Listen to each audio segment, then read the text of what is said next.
Hi friends, తెలంగాణలో ఆసరా చేయుత పెన్షన్లు అయితే కొత్త వారికి పాత వారికి మరి ఎప్పుడు ఇస్తున్నారు, పెంచిన డబ్బులు మరి కొత్త వారికి కూడా ఎప్పుడు జత చేస్తున్నారు తెలుసుకునే ముందు లైక్ చేయండి, షేర్ చేయండి, సబ్స్క్రైబ్ చేయండి, పక్కనున్న బెల్ ఐకాన్ గంట ఆల్ సింబల్ బటన్ నొక్కితే నేను వేసే నోటిఫికేషన్స్ మీకు వెంటనే అయితే వస్తాయి. ఇక లేట్ చేయకుండా అయితే వీడియోలోకి అయితే వెళ్ళిపోదాం ఫ్రెండ్స్. ప్రతి ఒక్కరు కూడా సమాచారం అయితే అవుతుంది. ఒక లైక్ చేయడం వల్ల వీడియో అనేది అందరికీ చేరుతూ వాళ్ళకు కూడా ఇన్ఫర్మేషన్ తెలుస్తుంది. ఇక ఆసరా చేయుత పెన్షన్లు అయితే పాత వారికి అయితే 2016 లోపు ఎవరైతే పెన్షన్దారులు ఉన్నారో వారికి మాత్రమే వస్తాయండి. వాళ్ళకి 4,000 నుంచి 6,000 రూపాయల వరకు, వృద్ధుల నుంచి వికలాంగుల వరకు.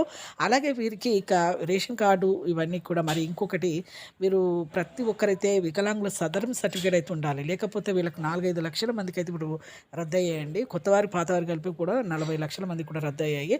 అలాగే వితంతువులు కూడా వాళ్ళ భర్త డెత్ సర్టిఫికేట్ అనేది ఉండాలి ఖచ్చితంగా. అలాగే ఇక ఈ ఏప్రిల్లో ఎన్నికలు అయిన తర్వాత ఖచ్చితంగా వీళ్ళకైతే వస్తాయి. అలాగే కొత్త వారికి కూడా, వృద్ధులకి, వితంతువులకి, డయాబెటిస్, అలాగే క్యాన్సర్, హార్ట్, కిడ్నీస్ ఇలాంటి పేషెంట్స్కు 4,000 రూపాయలు, వికలాంగులకు 6,000 రూపాయలు వీళ్ళకి కూడా ఏప్రిల్లోనే వస్తాయని. సదరన్ సర్టిఫికేట్ వికలాంగులు చూపించాలి, వితంతులు కూడా వాళ్ళ భర్త సర్టిఫికేట్ చూపించాలి.